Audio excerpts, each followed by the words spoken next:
Bonjour, c'est Virginie. La leçon d'aujourd'hui a pour titre « La sentence de mort ».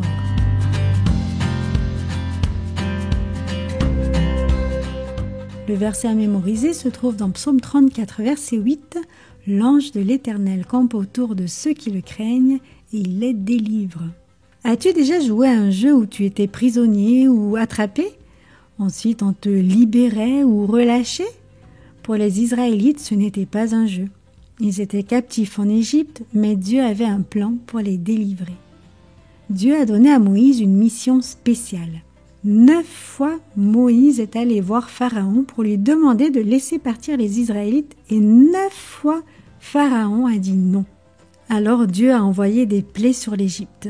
L'eau est devenue du sang, les grenouilles, les poux et les mouches ont couvert le sol, le bétail est mort, les Égyptiens ont eu des ulcères douloureux, une tempête de grêle a détruit toutes les récoltes et ce qui restait a été mangé par les sauterelles. Pendant la dernière plaie, c'était l'obscurité totale pendant 3 jours. Les gens avaient peur de sortir de leur maison. Après cela, Pharaon a menacé Moïse de le tuer s'il le revoyait. À ce moment-là, Dieu a annoncé la dernière et la plus terrible des plaies. Dieu a dit « Il y aurait une dernière plaie. Après cela, Pharaon laissera aller mon peuple. À minuit, j'enverrai l'ange de la mort à travers l'Égypte. Tout premier-né mourra. Je protégerai mon peuple s'il fait ce que je lui ordonne. » Moïse a rassemblé le peuple. « Israélites, venez et écoutez les instructions de Dieu. Suivez-les exactement et vous serez sauvés. Si vous ne les suivez pas fidèlement, quelqu'un de votre maison mourra. Chaque famille devra choisir un agneau d'1 an qui soit parfait. Dans 4 jours, au coucher du soleil, le père de chaque famille doit tuer l'agneau et garder un peu de sang. Aspergez ce sang sur les 2 montants et la poutre au-dessus de la porte à l'entrée de votre maison. Après cela, personne ne devra sortir de la maison jusqu'au matin. Dieu enverra la mort à travers tout le pays d'Égypte.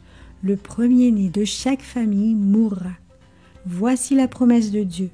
Il passera par-dessus toute maison qui aura du sang sur les montants de la porte. Vous devez rôtir l'agneau et le manger avec des herbes amères et avec du pain sans levain. Ayez votre manteau sur vous et vos chaussures aux pieds lorsque vous allez manger. S'il y a un reste d'agneau, brûlez-le dans le feu. Si votre famille est trop petite pour manger un agneau, invitez une autre famille et partagez-le avec celle-ci.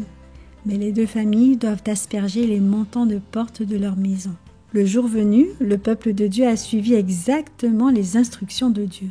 Tout le monde est resté dans sa maison jusqu'à ce qu'ils entendent crier « L'ange destructeur de l'Éternel est passé sur le sol égyptien !»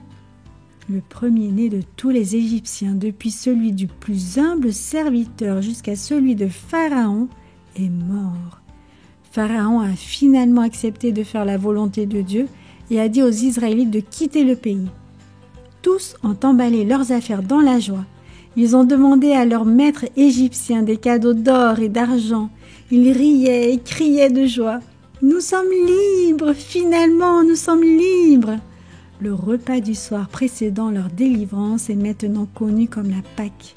Les Juifs continuent à célébrer cette fête chaque année pour se rappeler comment Dieu les a délivrés des Égyptiens. Cela nous rappelle aussi que Jésus est venu mourir pour nous.